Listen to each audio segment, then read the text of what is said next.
A young man finds a mysterious door in his room. With a click, he turns the doorknob and he is violently pulled through the doorway. Sprawled on a grimy floor, he looks up in shock. A dark, blood-stained hallway stretches before him. Standing in the doorway, he calls into the void. A crunching, chomping sound echoes from the darkness. Something is eating in the shadows. He slams the door shut, but then it vanishes entirely. A message announces he has awakened an ability, World Link. As he sits stunned, a voice speaks from a small portal. A telepathic voice warns him to listen carefully to survive. This voice instructs him to find a cursed statue in his bag. Memories flood back. He has taken over the body of Shen Yi. This original Shen Yi was destroyed by the statue's curse. Just as Shen Yi perished, our boy's soul arrived from another world. This voice explains his World Link ability created the door, and his politeness earned him a special title.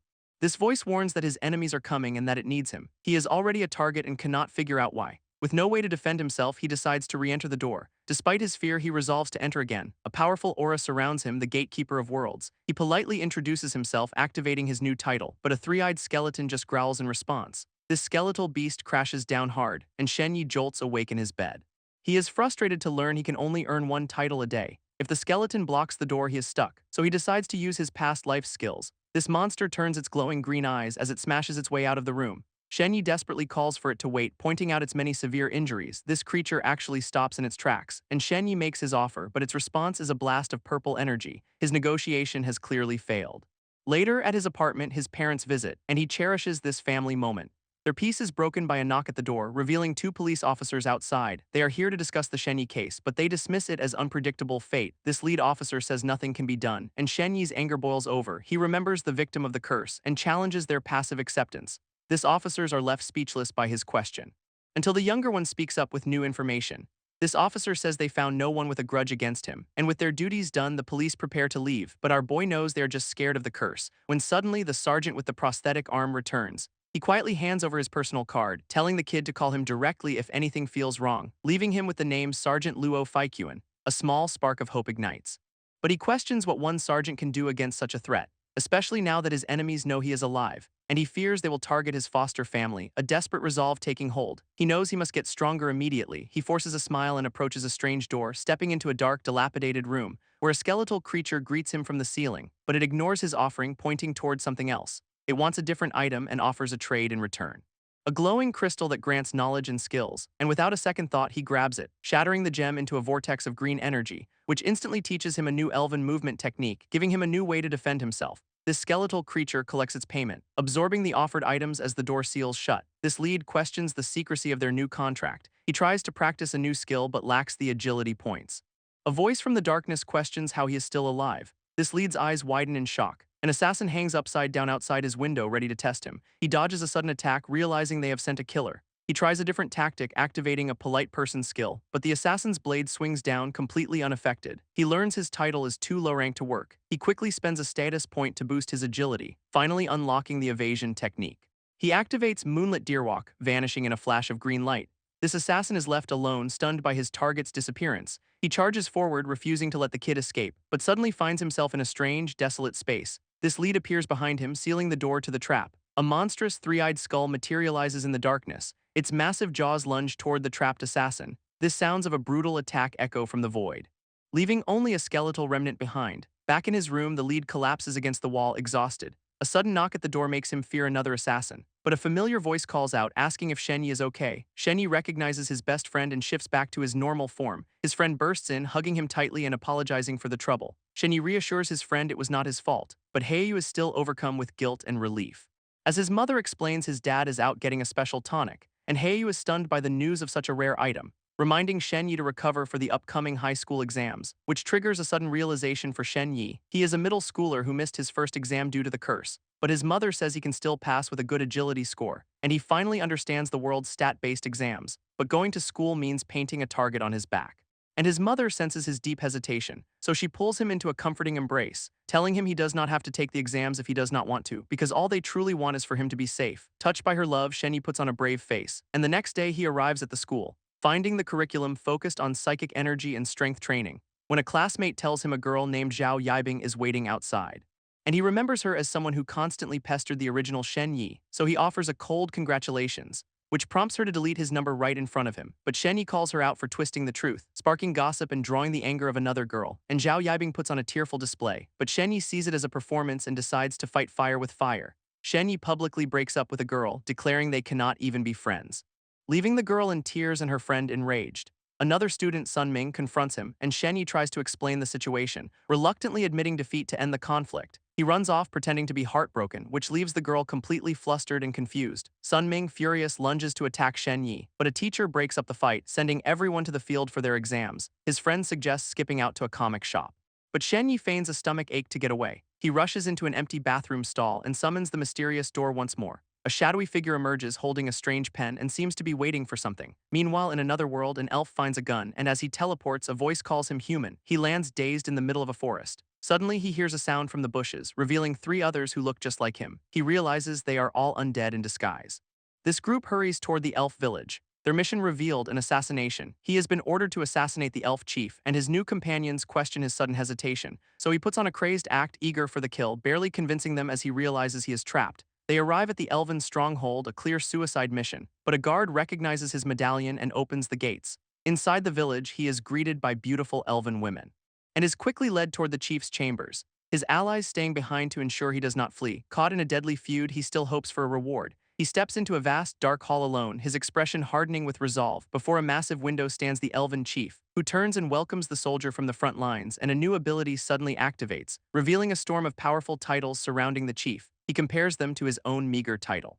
Cursing the skeleton who sent him into this trap, this chief thanks him for his service, engulfing him in light, and Shen Yi is caught in powerful teleportation magic. Finding himself at a celebratory banquet with his team, they reveal the plan, attack the target during the feast, but he knows their diversion is just a chance to escape, leaving him to face the impossible odds alone. Just then, an elven woman asks the hero for a dance. An elf girl asks Shen Yi to dance, and she introduces herself as Lainey, so he offers to perform a magic trick for her instead, leading her to the center of the tavern where he calls for the attention of the entire crowd, announcing he will magically transform into a human, a feat the other elves have never seen before. This other elves whisper in suspicion and curiosity as he begins his transformation just for her, leaving Lainey completely stunned by the display. This crowd erupts as he reveals his human form, but he explains it was a simple trick. Then he points out three others who are also not what they seem, revealing them as undead spies in disguise. A red alert is sounded as the elven guards surround the spies, and just as the order is given, vines erupt to capture them, binding the undead spies completely, revealing a powerful elf who orchestrated the entire trap. This captured spy tries to plead his case, but the elf leader removes his crown, revealing his true form. A monstrous creature of the undead. With the crown secured, the elf leader thanks Shen Yi for his help. This other elves look on as our boy vanishes. Returning to the dark space, amazed the door blended in so well, he then turns to see the red skeleton in the corner. This skeleton offers a choice of three powerful skills, one that grants temporary immunity to death, and another that can resurrect the fallen undead. Back in the bathroom, Shen Yi earns a new title. One of us, a temporary mind control ability. He also receives a gift from Lainey, a rare bracelet, and with his new gear he heads back to the exam. It is time for the agility test, and Heiyu dodges a barrage of purple projectiles, but his confidence gets the best of him and he fails the test, leaving Shen Yi next in line. Shen Yi feels confident, ready to use his elven footwork, as two school officials watch from the sidelines impressed, noting his potential despite his missed exam. But they set an impossible standard for him. A perfect score on the psychic test is his only hope. He easily aces the agility portion, but tells his friend he needs to study instead of eat. In the classroom, he is overwhelmed by this world's knowledge, when suddenly a bully kicks his desk over and he immediately suspects Zhao Yibing is behind it. This bully scoffs, slamming the door to trap him, challenging Shen Yi to a fight, strength versus agility. But Shen Yi has a plan, activating his new title, and the bullies are instantly caught in its spell. A group of bullies corners Shen Yi, vowing to kill him, but their leader cries out in pain as Shen Yi grabs him, and with a blur of motion he takes down the first attacker, effortlessly flooring the surprised bully. He holds the leader by the collar, who now begs for mercy, but Shen Yi remembers everything they did to the original him, and with a powerful throw he refuses to show any forgiveness. Just then a teacher bursts in, demanding to know what is happening, finding the bullies scattered across the floor, and he cannot believe it when Shen Yi claims to be the victim. In the crowd, Zhao Yibing realizes she has made a huge miscalculation, shocked that Shen Yi was strong enough to defeat them all, and though her plan is complete, she is stunned by his power. Her friend asks if she has any regrets about her actions, sparking a memory of a promise she made to the old Shen Yi. But she pushes it aside, convinced his life is now ruined. She claims she only regrets not seeing him as a loser sooner, just as the beaten bully is carried past on a stretcher, and he stares right at her, threatening to expose her involvement. She panics, silently begging him not to talk. As they pass, his gaze remains locked on her, and her face crumples into tears, as she loudly blames Shen Yi and calls the police. This gatekeeper of the boundless world stands ready for what is next. Meanwhile, the principal is interrupted by news of the fight and the police arriving. A man shows the principal a video of Shen Yi's fight, but what they see on the screen leaves them stunned. Back at the station, police question his motives for recording, and despite the evidence, they still want to take him in. His teacher protests, worried it will ruin his future, when the principal suddenly arrives to intervene.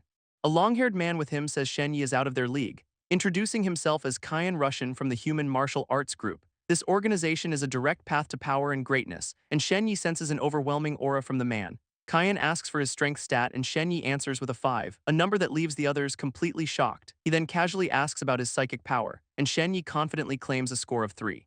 A subtle, knowing smile crosses Kyan's face, as the others gasp in disbelief at his stats. Kyan asks for a demonstration of his psychic abilities, and Shenyi easily makes a chair levitate. Overjoyed, Kyan breaks into song then asks to speak with him alone. In private, Kyan lights a cigarette and asks Shenyi about his ultimate goal in life. Instead of answering, Shenyi reallocates his points to strength and lunges forward with a glowing red fist. But Kyan stops him cold, paralyzing him with a single touch, then pulls out a gun ready for the next lesson. A gun clicks pointed directly at Shenyi's face, but a long-haired man deflects the bullet with a secret technique. Impressed, he invites Shenyi to join the Hidden Dragon Project, a program that funnels top talent into the world's best schools. He explains the world is run by noble families with ancient power, and Shenyi realizes his own family was once part of that world. He agrees to join, understanding that strength is the only law. This man rushes to get his parents' signature before a rival organization can, promising to return as soon as the deal is done. He speeds off in a blur, leaving Shenyi behind. Later, Shenyi examines a photo of a stranger making a hand sign. Sergeant Luo explains the man was likely activating something, and then he asks Shenyi if he has checked his bag. This question makes Shenyi nervous, wondering about the sergeant's intentions. He reallocates all his stats to agility, preparing for a quick escape, planning to stomp a portal open if he needs to flee. Suddenly, the office phone rings, shattering the tension. Shenyi sees it as a chance to leave, but Sergeant Luo orders him to stay put, answering the call. A voice on the line delivers a death threat, and a red vortex of energy erupts around the sergeant. This window shatters as an attacker crashes into the room. A man in a floral suit declares he is here for revenge. Sergeant Luo calmly tells his team he is a bit busy, but the assassin says his life is the only explanation needed. Shenyi finds himself back in the office alone, and he feels a strange presence in the room. Suddenly, his eyes glow with a strange green energy, a new power that compels any nearby spirit to answer him. A disembodied voice thanks him by name, and Shenyi demands to know who is there, recognizing the familiar voice coming from a cabinet. He opens it to find the body of Sergeant Luo, whose spirit confirms it is really him, explaining he was killed by the man from the photo. This whole thing was a trap to lure Shenyi to the station, so the assassin could learn how he survived the curse. Shenyi explains how the station was engulfed by an ocean, but the sergeant calls it an anomaly, not sorcery. He describes anomalies as other worlds connecting to theirs, and the worst ones are calamities that bring monsters. This sergeant reveals a recent citywide disaster was a calamity, then gives Shenyi a code for a safe room in the armory. Our boy quickly writes down the long string of characters, as the sergeant's spirit urges him to hurry before fading away. Shenyi is left alone, processing the grim reality, and realizing that without strength he is just a target. He knows he cannot expose the killer yet, it is too dangerous, so he gently closes the cabinet, focusing on survival. Vowing revenge when a knock at the door calls him for an anomaly screening. A police captain orders his men to assist him scan, telling Shenyi he is safe as long as Luo is the target. But as he walks away, his demeanor shifts, revealing a cold, calculating look in his eyes. He peels off his face, a shapeshifter mocking the previous attacker's failure. Then he radios in, framing Shenyi for the entire incident. An announcement orders everyone to assemble for inspection. And in the empty room, a red energy begins to form. Shenyi peeks out, realizing the killer had accomplices, and he sprints down the empty hallway with a plan, finding a wall panel to input a secret code. Just then, he hears a noise from behind. This fake captain corners him as he fumbles with the long code, and the impostor realizes he is activating a government-level device. A blade stabs through Shenyi's portal door, as the fake captain tries to smash his way through. Bringing his weapon down with killing intent, this portal swirls, pulling Shenyi to safety just in time. But the attacker lunges forward, screaming for his death, slamming his fist right into the solid door. He cries out in pain, his arm caught and bleeding. While on the other side, Shenyi finally finishes the code. This passcode is verified, exposing the impostor and summoning help. And Kyan Russian appears, declaring some attacks are just too fast. This enemy is splattered across the wall as Shenyi gives a thumbs up for the save. Shenyi explains Sergeant Luo gave him a passcode for protection, and Kyan lights a cigarette, lamenting the sergeant's death. He reveals the assassin was after Shenyi too, a hired gun from an online league. Shenyi realizes the high price, but Kyan wonders who would target a kid. He asks about Kunlun, a government AI, learning Luo's weapon was compromised. A woman presents the sergeant's exosuit, disabled by a hidden virus. This weapon reactivates the moment Luo died, confirming it was sabotage. Shenyi is enraged that the officer was left completely defenseless. Kyan officially welcomes him to their group, ready for his first lesson. This lesson is simple: be wary of humans with ill intent, and Shenyi takes the warning to heart.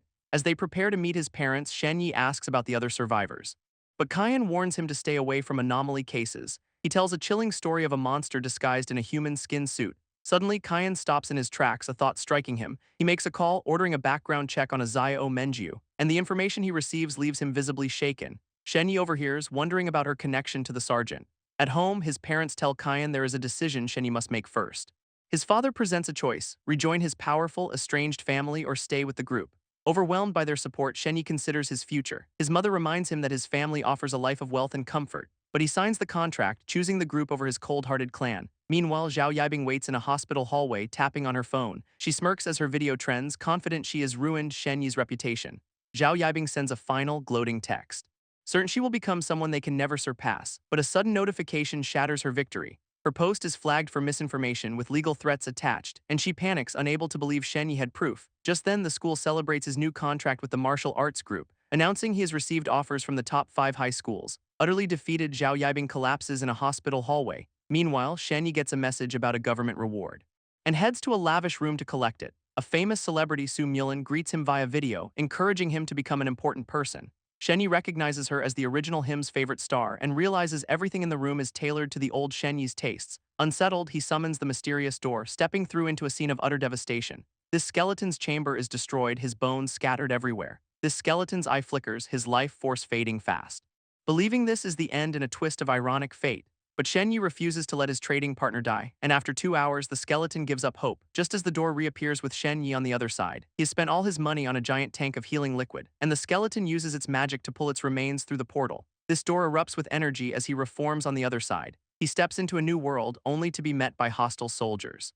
And he quickly tries to explain he is a human on their side, but the leader calls him a traitor, swinging his sword down hard, until he sees the glowing dagger Shenyi uses to block the blow. This weapon proves his soul is pure and the soldier stands down. He then offers assistance, making a strange hand gesture, which Shenyi comically misinterprets as a love confession. Realizing the gesture is linked to the mask, he decides to bluff, and the soldier immediately offers him a combat pack. Surprised it worked, Shenyi accepts the gift from the soldier, Roman. Just then, a guard shouts for everyone to make way for the Baron, a portly man on horseback who accuses Roman of delaying the battle. This Baron immediately orders Shenyi's arrest as an undead spy, threatening to torture the scout for his secrets. Surrounded, Shenyi defiantly summons his portal door. Enraged, the Baron orders his men to kill him on the spot, and the soldiers charge forward with their weapons raised, only to strike empty ground as Shenyi vanishes. This Baron is left stunned with no explanation for his disappearance. Back in his room, Shenyi is startled by a sudden buzz. An intercom announces a visitor claiming to be Sergeant Luo's relative. Feeling indebted to the late officer, Shenyi agrees to the meeting. He hopes he can offer some comfort to the grieving family. But the woman who arrives coldly states she has already killed them all. She gives him her contact info and turns to leave, and Kyan Russian appears, admitting he was worried. Explaining she is a top talent from a noble family and in Shenyi's grade, Kyan reassures him about his own potential as Shenyi heads off to bed. In his room, Shenyi broods over the power of the noble families. Realizing he needs more offensive skills to survive, he asks his skeleton friend for another ability crystal, but learns the skeleton only has undead powers he cannot use. Frustrated, he worries about the assassins on his tail. When he suddenly remembers the pack Roman gave him, he empties the bag, searching for anything useful, and discovers a glowing green nightmare crystal. He crushes it, hoping for a powerful new skill, but it is just a message signing him up for a spy guild. He decides it is the perfect chance to explore the nightmare realm.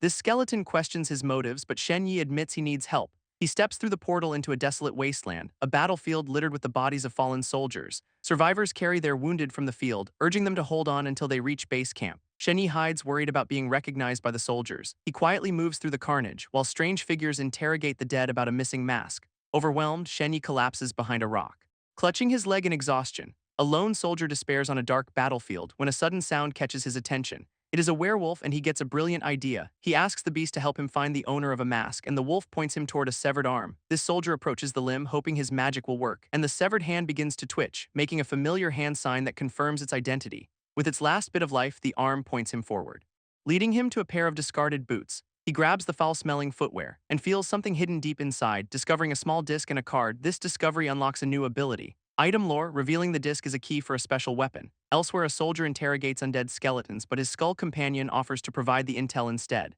This soldier is suspicious, but the skull insists it is a good deal, revealing the undead are upgrading their soulfire cannons. He questions the intel's value, but the skull says it is just confirmation, then explains a dark ritual used to restore their forces. This soldier stands before a giant fallen monster, a plan forming in his mind, but he is quickly defeated, wondering why he is trying so hard for a small part. Lying wounded, he calls for help as other soldiers rush to his side. He awakens in a bed fully healed, greeted by a noble in the human camp. A prince named Norton questions Shen Yi's origins, and Shen Yi delivers a desperate plea for help. As an old mage examines the message crystal, projecting a call for aid from Lord Lawrence of Rhine, this mage confirms the message is authentic, but the prince delivers devastating news. His home has been completely destroyed. Shen Yi feigns despair, earning the prince's sympathy, who praises his survival as a miracle. This prince offers him a safe place in the rear lines, but Shen Yi refuses, vowing to stay and fight. He declares his thirst for vengeance against the undead, impressing the onlookers with his passionate plea. This prince asks him to demonstrate his skills, and Shen Yi unleashes his elven footwork. Blurring past the guards with incredible speed, he lands before the prince, asking if he has proven his worth. This elf vouches for him, offering to take him under her wing, and the prince agrees, amazed by his talent. This elf then notices his bracelet, a gift from Lainey. A projection of Lainey appears from the bracelet, confirming his story about helping the elves. This elf vouches for him, securing his place in the army, but when asked his name, Shen Yi fakes amnesia to hide his identity. As Shen Yi departs, the elf and her companion watch him go, and the prince recognizes his dagger as a high-ranking assassin's weapon. Shen Yi finds the Shadowhand's tent, a secret outpost, and nervously flashes the secret hand sign he bluffed with before. This man inside returns the gesture, asking what news he brings. Shen Yi presents intel on the undead's upgraded cannons, and the man asks what he wants in return for the information. He is offered a dagger that fakes death, but he is unimpressed, then shown a magical horse that emerges from a bottle. Next are special glasses that can see valuables through clothing, but Shen Yi just wants nightmare crystals for new skills. This man offers a red crystal for a bleeding ability, and a blue one for a frostwind kick, as a familiar voice urges him to choose, so Shen Yi pays extra to acquire both of the crystals. He then asks his skeleton friend for an undead ability, and the skeleton grants him Shadow Mirage, creating a duplicate. This shadowy clone leaps through the trees with purple energy, but it quickly dissipates, seeming useless to Shen Yi. Back in his world, a friend texts to congratulate him, and they make plans to meet for lunch in the lobby. He heads down, seeing a group of people waiting ahead. A large, muscular man is talking to a woman in a cowboy hat, and he awkwardly asks her out to dinner. She responds by pulling a gun, threatening to skin him alive, then calmly asks Shen Yi if she should let his friend through security. A woman in a hat tells a young man she will get Shen Yi herself, explaining manager Kyan gave her strict orders to keep him safe. His friend Chen Heiyu arrives, amazed by the lavish headquarters. He congratulates Shen Yi on his contract, eager to see his new room. This elevator doors open to a crowd of other members, and Chen Heiyu marvels at the idea of living on the 105th floor. Just then, Shen Yi's phone buzzes with a notification, a message from Zio Menju containing a video file. This text suggests a nurse was silenced because of him, flashing back to Chen Heiyu walking nervously through the school. This message continues, they are running checks on everyone close to him. It reveals someone was suspiciously searching the school for him yesterday. Shen Yi realizes it was Chen Heiyu, wondering why his friend was looking for him. As they reach the door, Chen Heiyu points it out excitedly, then suddenly attacks, striking Shen Yi with a deadly purple blade. This Shen Yi he struck dissolves into purple energy, revealing the real Shen Yi standing unharmed as Chen Heiyu's body falls. A colleague suggests Shen Yi's death sense might be useful here. Later, Shen Yi uses his power on a corpse in the morgue, but the body is suddenly engulfed in a torrent of hellfire. This flames burn away the flesh, leaving only a skeleton. A small skull explains this is a curse for defying a dark master. This soul is doomed to endless cycles of torment for millions of years, and unable to bear it, the spirit screams that he will tell them everything. This flames subside, leaving Shen Yi to begin his interrogation. Shen Yi stares at his phone, the skull icon gloating that their target has cracked. He uses his power on the captured assassin, demanding every last detail. This scene flashes back to a few minutes earlier on a dormitory rooftop, where Zhao Yibing texts her contact, Mr. Han, about her failure to trap Shen Yi. Mr. Han summons her to a hotel, leaving her anxious about the meeting. But a sudden call brings incredible news. She has been accepted into an elite program. Overcome with gratitude, she tearfully agrees to meet Mr. Han that night. Just then, a mysterious woman with purple hair appears behind her, demanding her phone as Zhao Yibing lashes out in defiance. This woman draws her sword in a flash of cold steel, stopping the blade just inches from Zhao Yibing's terrified face. She delivers a chilling ultimatum, the phone or her nose. As Zhao Yibing threatens to call the police, her phone suddenly rings, and the woman answers a call from Shen Yi, who has caught an assassin. Zhao Yibing realizes with horror that Shen Yi sent this woman for revenge. Back in the interrogation room, Shen Yi's grip cracks his phone screen. He glares at the captive, demanding to know who hired him. This assassin reveals only the head of the operation knows the full plan. Furious, Shen Yi dismisses the spirit, which fades into nothing. Meanwhile, at the lavish Maplewood Hotel, a meeting is underway. A man with silver hair sips from a glass of red wine, complimenting the exquisite taste of his blood cocktail. He is dining with a woman in a nurse's uniform, their meal disturbingly grotesque, but his sinister monologue is cut short by a buzzing phone, an urgent message ordering him to handle the target personally. A new assassin learns 3 of his men have failed, and his client offers a girl as part of the payment. a sight that leaves the killer completely stunned. Calling her a beautiful, innocent lamb, he quickly regains his composure, while Shenyi sets up a new device with a poetic activation phrase. This system accepts the code, transforming into a new shape, materializing a high-tech motorcycle for our boy. Elsewhere, a woman with blue hair reflects on Zhao Yibing's fate, knowing the girl's choices are leading her to ruin. In a grand hall, the assassin's target appears with her butler. And as she approaches, he senses a powerful sword intent aimed at him. He offers her a spot in a top school, accelerating his plan. This assassin's cold gaze reveals his true intentions as he gently holds the unsuspecting girl's face. Suddenly, a blade of pure energy slices through the air, revealing his twisted desire to savor her power. But the blue-haired woman stands in his way, blocking his attack with a whirlwind of energy. He demands she hand over the girl, citing the Luo family, but the swordswoman prepares to test his theory, ready to see who can truly handle her blade. This assassin despairs over losing his masterpiece as a new chapter of the story begins. He stares down the swordswoman, asking if she is serious, and she stands her ground, forcing him to laugh at the complication. She coldly asks if he is afraid of the consequences, but he professes his twisted devotion to her instead. Her threat to kill him only seems to excite him more as he scoops up his target, promising to return for his new love. Elsewhere, Shenyi broods on a rooftop under a stormy sky. He is worried about Zio Menjiu, who is not answering his calls. He feels the weight of the deaths connected to him, and just as he vows to protect her, his phone suddenly rings. A child's voice asks for help finding her mother, and Shenyi immediately springs into action. He leaps from the rooftop, startling his skull companion, plummeting toward the city streets below. He runs down the side of the building with impossible speed, landing on his bike and racing through the night. He pulls up to the address the caller gave him. A small girl confirms she is the one who called, and she tearfully asks for help finding her mother. When his own call goes unanswered, the girl pleads for his help. He orders his bike to take her to a safe location, gently reassuring the frightened child. He promises to find her mom and bring her back safely. This young girl tearfully agrees to his plan, and as she rides off, Shenyi feels responsible for her mother's fate. Hearing a battle at the hotel, he decides to charge in alone. He steps into the grand, silent lobby of the Maplewood Hotel. A hostess greets him, but his skeleton warns she is already dead, revealing their master killed them all for decoration. She explains they are programmed to serve guests until given new orders. A crash from above signals his chance to find room 707. Shenyi sprints past the undead staff member, kicking down the door to the target's room. Inside, he discovers a gruesome pile of bodies. His eyes widen in pure shock and horror. A spirit with glowing eyes begs him for vengeance.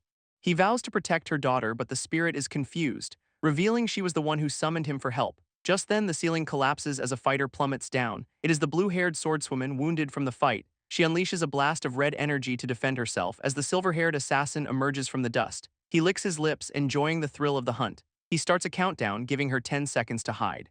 Meanwhile, Shenyi opens a portal in a ruined hallway. He tells his skeleton to scavenge for armor, much to its annoyance. Back in the nightmare realm, a man cries for help for a dying woman. His soldiers recognize Shenyi, calling him the boy who lived, a title he cannot seem to shake. A healer notes the royal insignia on the coin pouch, and the group agrees, unleashing a powerful green magic. Shenyi is suddenly struck with overwhelming regret, but the healer declares the magic a success. Zio Menju slowly opens her eyes, and in a flash of movement, she holds a blade to Shenyi's throat, demanding answers. She touches her chest, stunned, her wounds are completely gone. This gatekeeper of the boundless worlds faces his next trial. Back in the present, she asks for the mastermind's name, but Shenyi just waves goodbye, wishing her luck in the fight. This assassin is shocked, certain he had injured her far worse. She watches him, surprised he managed to dodge her attack. With glowing red eyes, he lunges forward for a twisted embrace. Meanwhile, the healers discuss Shenyi's incredible generosity, and their leader reveals he returned the gold, adding a blessing. His companions are stunned by the news, as they all confess to giving her blessings of their own, a convergence that creates a powerful amplification spell. It is the Holy Guardian, doubling her power for 3 hours. One of them panics, knowing the spell is forbidden for commoners. But the leader frames it as a gift, hoping Shenyi keeps their secret. In the battle, Zio Menjiu deflects a barrage of dark energy, as the assassin unleashes a horrifying wedding hymn of tormented souls. It is the Blood Fiend's eternal curse, a torrent of pure agony. This assassin's power is fueled by the screams of his victims, and he moves with blinding speed, trying to place a ring on her finger. But he recoils in pain, realizing a second blade was hidden inside the first. A deadly trap she had set for him. He uses a Blood Fiend curse to instantly heal his wounds, declaring himself invincible as he is surrounded by tormented souls. But the swordswoman is not impressed, ready for his next move, and she channels immense power into her glowing blade. She unleashes a massive arc of blue energy, forcing the assassin to begin a dark ritual, and she watches with alarm as he offers a blood sacrifice. A monstrous, many-eyed beast emerges from the shadows, and she knows she has no time to dodge its attack. This scene cuts to a blue-haired DJ hyping up a crowd, as the monster looms over the swordswoman, ready to strike, while the DJ shouts into his microphone, completely unaware. In a flash of blue light, the beast is destroyed, leaving the assassin stunned. This blue-haired DJ suddenly appears, telling her to run while he holds him off. Enraged, the assassin threatens to kill the boy's parents if he flees, escalating his threats to the boy's entire family. This boy paces nervously, told he is too weak to join the fight, and he reluctantly agrees knowing he is powerless. He then proposes a deal to his skull companion, help it recover its power, and the skull realizes he plans to use the bodies in the hotel for a ritual. This skull confirms the souls are trapped, but it is too weak to act, so the boy vows to find a way. This blue-haired DJ agrees to buy some time for the ritual, warning Shen Yi over the phone not to rush into a fight he cannot win. His skull companion reluctantly accepts the humiliating plan to regain its power. As the phone records, a magical ring begins to glow brightly, and the assassin realizes someone is controlling the corpses with an incantation. This DJ sprints through the hall as the Soulfare ritual ignites, dodging a barrage of spectral attacks from the killer. But the assassin is relentless, using his power to close the distance instantly, and brutally impales the boy as Xiao Menjiu screams Shen Yi's name in horror. She stares in shock, paralyzed by the sudden, violent attack, but the real Shen Yi emerges from the dust, completely unharmed. This wounded assassin can only stare, realizing his foe has summoned a calamity. A colossal skeleton warrior towers over them, Shen Yi's ultimate trump card. This giant creature scoffs at the assassin's pathetic threads of power, and with Shen Yi on its shoulder, it looms over the defeated killer. This villain looks up, his confidence completely shattered. This skeleton declares it does not need to lift a finger for an insect. As the souls of the dead begin to rise from the corpses below, Xiao Menju finds herself trapped in a crowd of the reanimated dead, while the assassin is suddenly ensnared by his own bloody threads. This horde of undead begins to hoist him into the air, a sight that even seems to startle Shen Yi. They swarm the helpless killer, tearing into him with dark energy, pulling him into a swirling vortex of pure torment. This skull companion urges Shen Yi to immobilize him before he casts another spell. Shen Yi points, giving the final command, vowing to avenge Chen Heiyu with one last strike. He stands awkwardly with his weapons as his skeleton seems confused, and Shen Yi admits he missed, ordering a flame attack instead. This giant skeleton raises its sword, channeling immense power, and unleashes a blast that incinerates the Skinner. But as the enemy dies, dark tendrils lash out from its corpse, forcing the skeleton to use a bone embrace to save Shen Yi from the ambush. His companion then points to a new arrival on the roof, a mysterious purple-haired woman who seems to be an ally. Shen Yi calls out, asking the helper to reveal herself. He is shocked to learn the little girl he saved is no ordinary child, when suddenly his phone buzzes with a message from Xiao Menjiu, a video file revealing the truth she uncovered. In the video, a woman named Song Qingyun is asked about her ideal partner, and she pauses, a fond memory coming to mind. Recalling how Shen Yi once bravely protected her when they were young, she confesses her ideal boyfriend would be someone just like him. A man in a suit overhears, demanding to know who this Shen Yi is, and learns that despite being average, he has won Qingyun's affection. Enraged, the man orders his subordinates to keep Shen Yi away from her, deciding to hire someone to stage a fatal accident. Shen Yi stands in the rain, stunned by the absurdly petty motive. Just then, the spirits of the hotel victims materialize before him, thanking him for their revenge but begging to know why they were killed. Shen Yi reflects on his own weakness, remembering being overwhelmed by the undead horde, as their souls thank him for their release.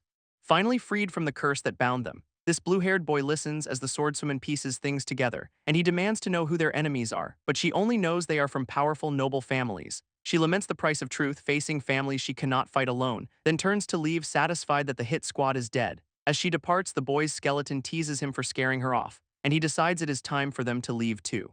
He tries to brush it all off as a misunderstanding, but his companion is not buying it, so he tells the skeleton to hide and thanks a mysterious, unseen ally.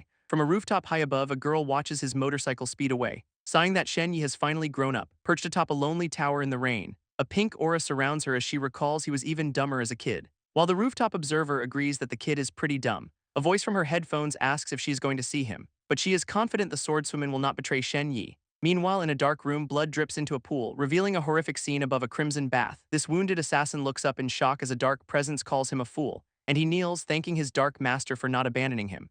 This bloodied assassin questions his master's late arrival, and the master is revealed to be Zhao Yibing. He grovels before her, calling her a deity. As she commands him to be her guide, she explains he is now a flesh puppet she resurrected, a vessel with a monstrous, hungry maw in its chest, one that must be fed 1,000 human souls. A sinister voice laughs, finally free and ready to feast on the world. Meanwhile, Shen Yi sits exhausted on a rainy balcony. He is furious that noble families treat death like a game. Just then, his uncle calls with a demand. He must publicly apologize to those very nobles. Shen Yi realizes his family is sacrificing him for their own gain and that an apology would make him a justifiable target. His uncle dismisses his questions, confirming his worst fears, but a sudden video call interrupts his dark thoughts, an invitation to a wild midnight party. He tries to decline, but they insist on picking him up. This scene shifts to a dark forest, where a giant skeleton appears. Shen Yi thanks the creature for its help and they part ways. This skeleton vanishes into the misty woods. Suddenly, a cage of bones erupts from the ground, and a royal title is bestowed upon the boy who lived. Realizing the power of his new status, he vows to assassinate the emperor. A knight's laughter is cut short by a crushing grip, as a demonic leader mocks his ignorance to his skeletal minions. He asks what capitalists did to earn such intense hatred. This knight screams that they forced him into a 996 schedule. This demon leader feigns horror, then admits he does not know what that is. Shenyi explains the brutal reality of a 9 to 9 6-day work week. Even the demon has to admit that sounds pretty rough, but Shenyi reveals he also endured the dreaded 7. This demon is appalled to learn this means working 24/7 with no breaks. He offers a sympathetic hug, which Shenyi gratefully accepts. This demon asks how he possibly survived such a brutal existence. Shenyi's eyes fill with tears, recalling a painful memory, a time when he was a child, freezing and alone in the snow. He was saved by his skeleton companion, Fern, who he now fiercely protects. A scout reports to the demon leader, confirming Shenyi's story is true. This leader is genuinely moved, declaring he is proud of them both. Fern asks if terrifying capitalists are real, and Shenyi confirms they are. This skeleton shudders, terrified of the undead adopting such a system. Suddenly, a squad of holy knights appears, calling Shenyi a traitor. He looks up, recognizing the man leading the charge, Prince Norton, who identifies him as the boy who lived. This prince demands the truth, promising death for any lies. Shenyi introduces Fern as his undead informant, claiming they have a contract. An old mage confirms Shenyi's words are true thanks to a truth spell. This knights murmur in awe, amazed the legendary hero has an undead ally. An elven woman asks if he got intel from the undead, and she vouches for his pure soul to her highness. This boy explains his skull companion was treated unfairly, as the skull remembers its past trauma, shouting that it suffered from the dreaded 996. An old man explains the undead are perfect for exploitation, as the skull describes a brutal 9 to 9 6-day work week. This prince can only stare, shocked by the cruelty. But the skull reveals it got even worse with 7. A 24/7 work schedule with no breaks horrifies the entire group. This prince offers the skull a hug, asking how it survived, and a poster reveals its answer: it chose to rebel. A system message grants the boy a new ridiculous title as the prince asks the skull for proof of its identity. These soldiers are stunned, realizing the prince is about to bestow a name, but the boy desperately begs him not to choose a certain name. This prince offers Lowly as an alternative, explaining a legend of 2 divine children who save the world. Since he dislikes Lowly, the prince settles on Peppa, a name that reminds the boy of a pig-shaped hairdryer. This royal knights raise their swords in a salute as the prince and his followers declare him Saint Peppa. This prince then warns him to be careful and report back for rewards, handing him a letter as a token of their new alliance. As they leave, the skull teases him with his new name. Shenyi tells his companion to stop calling him that name, but the skull cheekily calls him Peppa anyway, flying past him as he steps through the portal. He enters with a determined look on his face. Leaving the strange forest behind him, a system message suddenly congratulates him, revealing he survived sieges from both humans and the undead, earning the trust of both sides and a new title. Time suddenly resumes its normal flow. And a message confirms the trial is over. Shenyi asks his companion how it felt but gets no response. Elsewhere, a man discusses a talented girl hidden by the Archaeology Association. This association wields immense power, excavating ancient ruins. He wonders how Zhao Yibing has such connections, deciding to ask Zio Menjiu. Shenyi ponders this new information, a memory of the rain flashing through his mind. He gets a call. They will arrive at their destination in 10 hours. He is warned not to face Zhao Yibing alone, and reminded that the human martial arts group is his new family. Shenyi scoffs at the flattery, deciding to get some sleep, but his rest is interrupted by a buzzing phone. It is Zhao Yibing again, relentlessly texting him. He decides to send an old photo to throw her off, letting her chase a version of him that no longer exists, but another message immediately comes through. He sees a familiar face, convinced it is no coincidence. A memory of his younger self flashes before his eyes. At that moment, his phone buzzes again. He sees her location is 60 miles away, an impossible distance, and the mystery leaves him completely drained. He collapses on the couch, too tired to think anymore. He tells himself she cannot possibly get to him now, but at a distant temple, she stares at her screen with purpose. Elsewhere, a dark voice promises its victim cannot run. Blood defiles the sacred statues in the dark. As the hunter vows to find them no matter what, this scene shifts to a snowy temple long ago. A firecracker explodes in the winter night, and a young Shenyi runs with a sparkler in hand. His joyful moment is suddenly interrupted. He spots 2 young girls hiding in fear. A monstrous wolf-like beast stalks them from the shadows, and Shenyi screams, running to their defense. He bravely stands between the girls and the creature, as the monster lunges with its jaws wide open. And the memory cuts to black with a splash of blood. A voice notes the kid's insane luck, surviving dozens of bites. As he lies in a hospital bed staring at the ceiling, this doctor confirms he was just inches from death. His parents look down, their faces etched with worry. These 2 girls he saved visit him in the hospital, exchanging handmade cards as a thank you. He waves goodbye as they drive away into the snow, and the memory fades as someone wakes him from his sleep, leaving him to wonder what became of those 2 girls. This scene shifts to a luxurious airship high in the sky. Inside, the setting is opulent and calm, and Shen Yi is blown away by the incredible feast. He devours the food until he cannot eat another bite. Just then, another boy asks if he can have the leftovers, revealing this ship is full of candidates from powerful groups. This new arrival introduces himself as part of Eternity Tech. This name clearly gets his companion's attention. He dismisses the boys, needing to speak with the adults, so the boy invites Shen Yi to explore the airship with him. He introduces himself as Guo Yunai in a massive bowling alley. Guo Yunai then reveals his true motive for asking for food, a secret mission to get a unique card from the rookie deck. He offers to explain the system to a confused Shen Yi, and a blank card materializes in Shen Yi's hand. Our boy immediately starts looking for an angle, pointing to a high air vent and proposing a challenge. Guo Yunai scoffs at the dare but readily accepts. He gets into a starting position, ready to prove his skill, and with a burst of speed, he sprints across the floor. A blue-haired student mocks another's failed jump in the training hall. Nearby, a cocky student boasts he can easily clear the height. His friends are skeptical, but he insists he is a former athlete. This argument escalates into a public challenge, drawing attention. A dark-haired boy receives a new system mission. As the blue-haired student gathers a crowd for an impromptu event, he announces a free workshop on relationship red flags. This clever idea is a huge success, and the crowd roars with approval. From a balcony above, two instructors watch the rookie's antics. They praise the blue-haired kid's ingenuity in completing his mission. This older man reveals these recruits are children of fallen heroes, and his partner worries about the accidents common in the exam. This scene shifts to a massive airship where Shen Yi steps out for air. Suddenly, a card in his hand begins to glow with dark energy, materializing into his provisional id, making him look like a villain. He learns that becoming an official member guarantees admission to a top academy. Realizing it is a golden ticket, he asks about the competition, and discovers there are only 54 slots for thousands of examinees. He is stunned by the insane gap between nobles and commoners. A thought strikes him: if all the scions are here, she must be too. He searches the system, and a new card begins to form. It is Xiao Menjiu, the undisputed #1 swordmaster with 5 stars. Shen Yi groans, jealous of her cool profile compared to his. He immediately finds the friend request button and sends an invite. A system message confirms a new friend, Xiao Menjiu, who is surprised to see him in the rookie deck. Shen Yi explains he was just learning the card system, and she suggests he check out the rookie rankings to get a feel for the competition. He pulls up the list, surprised to see a master like Xiao Menjiu is only ranked 5th. He checks the #1 profile, Nangong Surui, heir to a powerful family, but his admiration turns to shock as he reads the words eldest son. He reels back, screaming in disbelief that the #1 is a guy. Shen Yi complains about how good-looking his new rival is, realizing he is the only 6-star member and vowing to raise his own rating fast. This reminds him of an incomplete technique he possesses, and he decides to try performing it right there on the deck. A system message confirms his new status as an official member. His official 1-star rookie card appears, showing him with a maniacal grin. Shen Yi cringes at his own portrait, embarrassed by the cocky expression. He suddenly gets friend requests from 2 others who are floored that he is already a 1-star. Just then, his guide announces they have arrived at their destination. Golden streaks of light suddenly fly past the airship, which are revealed to be examinee passes, marking the start of their observation period. He learns they will be rated until the banquet, with high scores earning rewards for the real exam. This exam format is a total mystery, changing wildly every year, but his guide reassures him that his 1-star status guarantees some kind of benefit. A card materializes in his hands, glowing with power as the system integrates him into the deck. A glowing blue card materializes in his hand. His first quest is to take an Azure Dragon for a joyride. His companion tells him to ignore the impossible Tarot Tower quests, explaining only nobles with vast resources can complete them. Shen Yi scoffs at the unfair system, deciding to get a new quest, but each new option is more ridiculous than the last, until a simple sparring match appears, but it is a trap for rookies. He sweats, realizing he is cornered by the system, when a new challenger's name suddenly appears: Xiao Menjiu.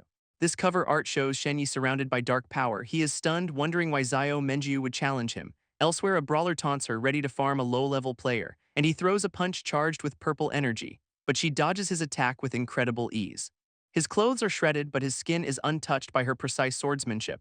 With a single word, she sends the bullies running in terror. Shen Yi nervously asks if they have to fight, and she teases him mercilessly, but she reveals her true motive with a knowing smile, explaining that while they are in combat, no one else can interfere. He realizes she is using a loophole to protect him. They stand before a door marked with the number 9.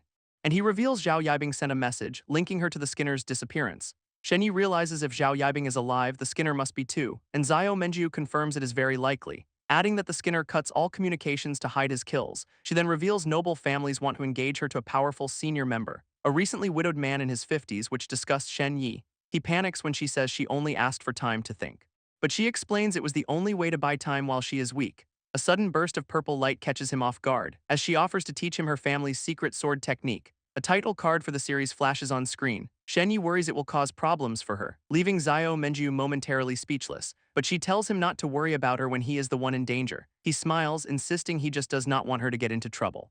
She turns away, seemingly touched by his concern. She thinks about how he is repaying her kindness with worry, calling him an idiot. Shenyi agrees to learn but points out he does not have a sword. She demonstrates the technique, asking if he understands the basics. His new official card appears, showing a cocky, villainous portrait. He is thrilled to learn he can change his appearance with the card, but trying it makes him slam his face into the floor as she laughs. Suddenly, he collapses, bleeding from the head, his last thought being that he is about to die. But a cold sensation brings him back, a blue light entering his body, an icy breath that keeps the darkness from consuming his mind. He focuses on a new breathing method, and a system message confirms he has mastered an ocular art, evolving his incomplete technique into its final, powerful form. It is an incredibly rare legacy art, upgrading all his skills. His new kick, Frostbite, can freeze and slow his targets, while Moonflow lets him move like a phantom across the battlefield. Overwhelmed by it all, Shenyi decides to wash the blood off first. He stares at his reflection, amazed by his new intense gaze. Testing his power, he summons a system screen in the mirror, and while he can now see title descriptions, he spots something else. A mysterious red thread wrapped tightly around his neck. It is a tracking spell from a deity, allowing instant teleportation to his location. Meanwhile, at a high-stakes casino downtown, a group of powerful men discuss the botched assassination on Shen Yi. A blonde man folds his hand, blaming his useless servants for the failure. His associates agree they should not have to clean up the League's mess. One of them orders a call to the League of Assassins headquarters. A hologram of director Gong Wu appears, greeting the pillars of the world. He is confronted about the leak and admits he personally executed the failed assassin. Learning Shen Yi is at the exams, Gong Wu vows to finish the job for good. His clients remain skeptical, deciding to send their own people to supervise. One declares all commoners should die as the scene shifts to the League's ocean base. Inside, director Gong Wu sighs, a similar red thread visible around his neck. A white-haired man appears in a swirl of dark energy, whom Gong Wu calls master. But a dark-haired woman appears, questioning this new master's promises. A white-haired man sweats, trying to downplay his words, but his master demands he honor his promise even in disguise. Back with Shen Yi, a system message confirms a spell has been broken, and he realizes the Skinner's threads were controlling him. His card updates with a new, ominous rating. Prey lingering before the trap, a title that reflects his new awareness. This image on the card begins to morph and change. Revealing his new 5-star profile and a provisional rank of 11th, Shen Yi is stunned by the massive jump in his power level. His new rank grants him special privileges for the upcoming exam, and a private message reveals his arcane eyes triggered the promotion. In the training hall, an instructor lays out the ultimate goal: admission to one of the 3 legendary high schools. Shen Yi learns these schools are ancient and unmatched in power. This instructor explains the floating Ethel High is the strongest of all, a place where the children of elites study the arts of the gods. Nader High is located in the abyss, focused on lost history, but its graduates often fall into the hands of dangerous cults. This instructor explains the importance of resonance with ancient power, telling Shen Yi to pick a technique as a backup for the exam. A system message highlights one manual as excellent quality, and Shen Yi realizes he has stumbled upon something special. This lesson ends abruptly with a reminder about the banquet tonight. Just then, he gets a message from Zio Menjiu about the Skinner, and on his way to the gym, he passes a mysterious old man on the street. Shen Yi offers his last bit of change to a cloaked old man, but as he walks away, the old man remains eerily still, and a sudden realization hits our boy, as a coin flies back at his head with lethal force. This old man senses the counterattack, a blade materializing behind him, and he effortlessly deflects the coin with a glowing sword, revealing Shen Yi perched high above on a telephone pole. This old man is impressed he could see the attack, but Shen Yi calls out the ambush. Learning the man was testing him for neglecting Zio Menjiu, a system message grants the old man a new title, Lord of the Empyrean Flame, while Shen Yi's own power manifests as the Celestial Shadow. This old man readies his flaming sword for a final clash, but instead he simply says goodbye, launching himself into the sky like a fiery comet. He lands on a distant rooftop, vowing his family will never be underestimated again. A few minutes earlier, Shen Yi heard a strange humming from the training hall, wondering about the mysterious arcane realm that grants these titles. Zio Menjiu reveals the dark history of an assassin whose family was brutally murdered, and how he took revenge, wiping out an entire noble family and their town. She could not access the full file on the altar incident, and warns Shen Yi that his enemies will soon know he is taking the exam. He thanks her for the information, a grateful smile on his face. Leaving Zio Menjiu alone with her thoughts, she recalls her tragic past, a dead mother and a comatose father. As Shen Yi reveals a powerful family is forcing her into a marriage, offering a way out. She asks if he is not afraid of offending her powerful family, but he scoffs at the threat, telling her to leave them behind. She is struck by his rugged charm and surprisingly warm nature. As he nervously admits he does not actually have a plan for their date, she calls him out for his impulsiveness, but he insists he is sincere. As she teases him, her communicator suddenly starts to buzz, and a fiery vision appears of her thanking her grandfather for his teachings.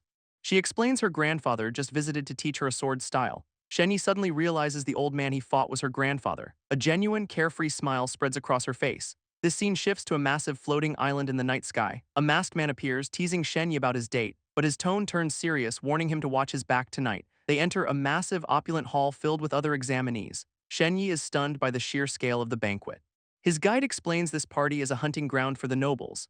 A flash of a bloody massacre crosses Shenyi's mind, just as a large student steps forward to block his path. A cocky 4-star rookie named Wang Jiayuan holds up a hostage, and he publicly challenges Shenyi in front of everyone. But a flash of purple light instantly slices off his hair. An attack so fast no one even saw Xiao Menjiu draw her sword. This bully's friends quickly urge him to back down.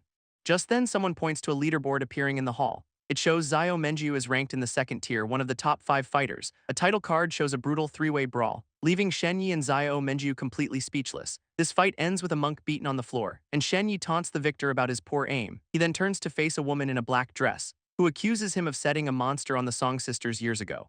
She tries to trap him in front of the press. As the crowd murmurs about his connection to the powerful Song family, he is offered a guaranteed exam spot to stay away from her. But Shenyi says he will need her help with that, cheekily asking for a photo since he cannot remember her. This entire room is left stunned by his audacity, and a reporter starts a rumor that he has amnesia. Suddenly, Shenyi steps up as a challenger, and the elders in the crowd gasp in disbelief. His opponent realizes Shenyi can see his invisible spirit snake. Xiao Menjiu understands he has awakened the arcane eyes. As Shenyi taunts his foe, ready for a real fight, he leaps into the air, dodging a powerful staff attack, and lands perfectly on the weapon with a massive shockwave. His friends cry out his name in alarm, but through the dust he is already gone, leaving his opponent completely bewildered. Shenyi appears behind him, grabbing him by the collar, and lifts him into the air as the crowd watches in horror. A woman watches the scene, knowing everything is at stake, as her plan requires Shenyi to kill the boy in front of him. But Shenyi just bursts into hysterical laughter, mocking them for only stopping the duel when he chose not to kill. This woman gives the beaten boy a pill, telling him to heal for the exam. A system message announces the final rewards are being distributed, granting everyone a meat card that allows 3 hits before death. All candidates then receive an eternal kindled flame for light, and the flames descend upon the confused students in the hall. A system message declares the exam has officially begun. Stage 1 is revealed, reach the floating island below or face elimination. Shenyi scoffs at the noble's predictable tactics, but he is suddenly stabbed from behind by another student. He retaliates with a frostbite kick as his meat effect activates. His attackers gloat, knowing he only has 2 charges left. Just then he gets a team invitation from Xiao Menjiu, and he vanishes in a flash of light, leaving his enemies baffled. He lands hard in front of Xiao Menjiu, his wounds already healing. She explains his arcane eyes are a sign of immense power from the universe's core. Shenyi is left stunned by the massive revelation. He then sees a strange vision of 2 shadowy figures in a red void. Meanwhile, other candidates panic, seeing 4 people have already passed. This rookies begin to show off their unique travel methods, as the sky fills with examinees flying toward the island. Shenyi and Xiao Menjiu arrive on a bike, finding the island covered in giant statues. A strange symbol on a statue glows with purple light, as the statue crumbles, cursing them before it falls apart. Suddenly, 2 familiar men appear in the mist, greeting Shenyi by name, but their forms shift, revealing the Skinner and Zhao Yibing. And Zhao Yibing's eyes glow with an eerie green light. Tears stream down her face as she whispers that she is already dead. Realizing it is an undead ability, they are warned to run, but the Skinner's red threads instantly trap them in a deadly web.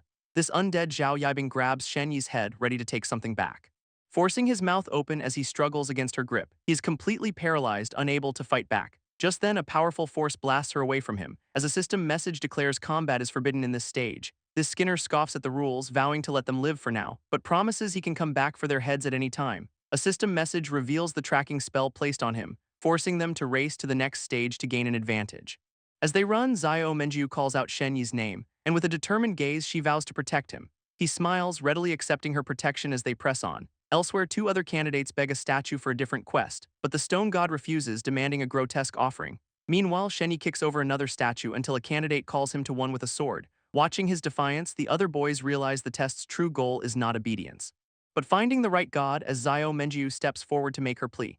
Her plea to the statue gets no reaction, so Shenyi tells her to address the sword instead. She introduces herself, asking for protection through the labyrinth, and the massive stone sword begins to glow, shattering to reveal a smaller blade within. A message from the sword spirit gives them a simple task, then warns them to find shelter immediately. Shenyi realizes he needs a statue for his lunar legacy, telling Xiao Menjiu to go on while he searches. He is left alone, wondering what this legacy truly is, but other candidates are eliminated, wasting his precious time. He gives up, deciding to head for the shelter instead. A title card for the series flashes on screen. Suddenly, a monstrous creature with many eyes emerges from the river, and Zio Menjiu knows it is hunting Shen Yi. She draws her blade, determined to stop it.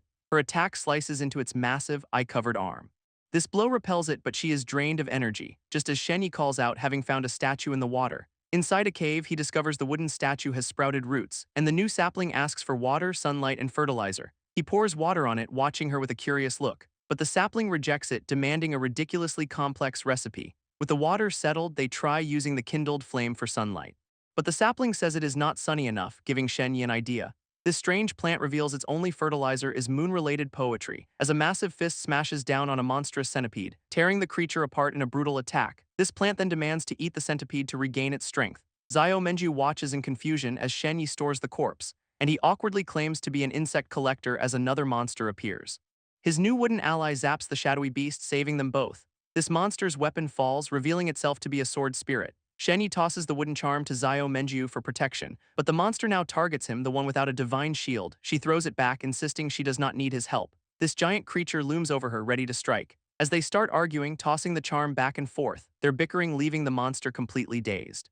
Shen Yi uses the opening, hitting it with a frostbite kick. Zio Menjiu follows up with a powerful true charge slash. He then makes another terrible excuse about collecting giant specimens, and she sees right through it, forcing him to change the subject. Just then, two injured candidates stumble out of the woods, claiming a noble is trying to kill them despite the rules. This blonde boy explains his friend is a shape-shifting wolf. And their attacker, the third-ranked Izisi, attacked without warning. Shen Yi spots their pursuer and demands to know how he broke the rules. Suddenly, the wooden charm in his hand begins to glow. As their enemy scoffs, declaring survival of the fittest is the only law, a blonde boy scoffs at commoners' ambitions. As a hooded killer mocks his latest victim's fate, he lunges at a purple-haired woman with blinding speed, his hand crackling with dark, destructive energy. She somehow blocks the strike, stunning him completely, and deflects the massive claw of dark power. He realizes it was not her who blocked the attack as she prepares her sword for a swift counter. Her blade slashes across his chest, drawing blood, leaving the two fighters in a tense standoff. This blonde boy and his dog took the blow for her, but the killer escapes, vowing to return for them all. This woman calls out for Shen Yi, getting no response. And they realize he has vanished without a trace, just as a volley of arrows rains down from the sky. Elsewhere, the wounded killer retreats, vowing revenge. He takes out a vial with 2 pills to heal himself, but is suddenly stabbed through the chest from behind, this blade piercing him clean through his body. His attacker is Shen Yi, who asks how he hid in the shadows. This killer immediately surrenders, begging for his life, his face a mask of pure, desperate terror. Suddenly, a massive fireball hurtles toward them. A fiery explosion erupts right in front of him, and he is told to run east through a gap in their trap. His pursuers, confident he is too injured to get far. A barrage of glowing purple swords rains down around him, as a voice warns him to head north to avoid encirclement. His enemies quickly adjust, setting a new ambush. He leaps through the dark forest, trying to stay ahead, but his guide warns him that running is useless. His life flame gives away his real-time location to the hunters. Suddenly, another candidate ambushes him from the trees, but Shen Yi catches the attacker midair, turning the tables. This other hunters watch as a flying sword carries them both away. Realizing the traitor plans to claim the entire reward for himself, he gloats about the prize from a major clan. But Shen Yi just thanks him for breaking the encirclement. A title card for the series flashes on screen. Shen Yi interrogates his would-be captor about the plan. Just as the other hunters finally track them down, he unleashes his moonflow technique to escape, but a massive brute with a hammer was waiting for him, slamming his weapon down with incredible force. Shen Yi catches the hammer, revealing his own immense strength, just as another hunter closes in with a powerful kick. And our boy is thrown off balance, surrounded on all sides. A blade slices deep into his arm as the ambush closes in. Shen Yi coughs up blood, taking a brutal hit. His pursuers close in, declaring that death is his only escape. But with glowing eyes, he whispers that the plan has succeeded, leaving the cloaked hunters completely stunned. He vanishes in an instant, leaving only glowing cuts on a tree. They realize their information was wrong, that he is far more dangerous than they knew. In a flash, 2 of their own fall dead, throats slit. A voice from the darkness declares it is his turn to be the hunter. 2 other hunters find the body of a fallen assassin and discover the entire squad has been wiped out. This remaining pursuers race through the forest, trying to find him. One of them, the punk from before, vows to kill Shen Yi himself. He hears a rustle in the bushes, spotting a single shoe on the ground. A sinister grin spreads across his face, his eyes glowing with malice. As he leaps from the shadows, yelling that he has found his prey, but it is just a decoy, an empty shoe left in the grass. Suddenly, Shen Yi drops from above, grabbing him by the head, and with glowing purple eyes, he asks who really found whom. Just then, another hunter spots them and shouts out their location. This others rush in, eager to claim the bounty on Shen Yi's head. This captured hunter screams for them to hurry. As his severed head is thrown into the air, still shouting Shen Yi's location, this talking head gives away his exact position to the other hunters, luring them right into his trap. He hangs in the darkness, ready to make these nobles feel what it is like to be hunted. One of the hunters hears a sound in the dark forest, as Shen Yi watches them from the shadows, and a severed head suddenly screams from the undergrowth, revealing Shen Yi's terrifying new ability.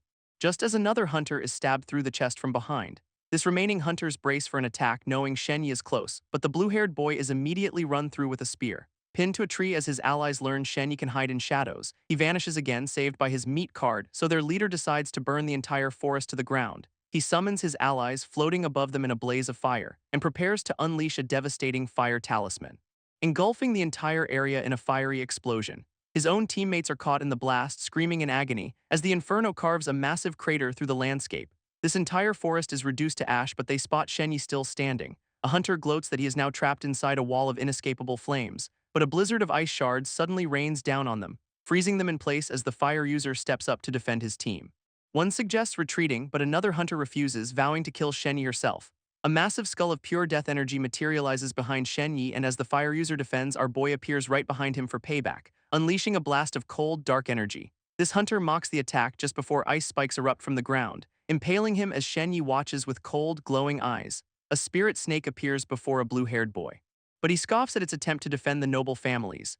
This snake reveals the nobles are actually nests for gods or even tombs, telling him the world is far more complex than he knows. It vanishes with a cryptic warning to stay alive, and as the vision fades, the boy finds the snowstorm has stopped, only to be replaced by a sky raining fire. Another candidate summons a door, planning to divert the flames to another world. This blue-haired boy is left holding the door, stunned by the bizarre plan.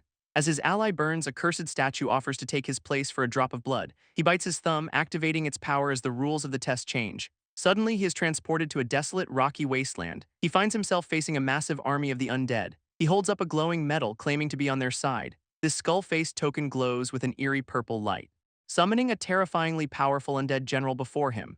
This boy realizes this nightmare world is far deadlier than the exam, as the general questions why he is here instead of at the human capital. He declares his true mission is revenge against the human Prince Norton. This general scoffs, doubting he could ever get close to royalty. This boy explains he earned the prince's trust through years of hard labor, and he even shows the general a letter of recommendation as proof.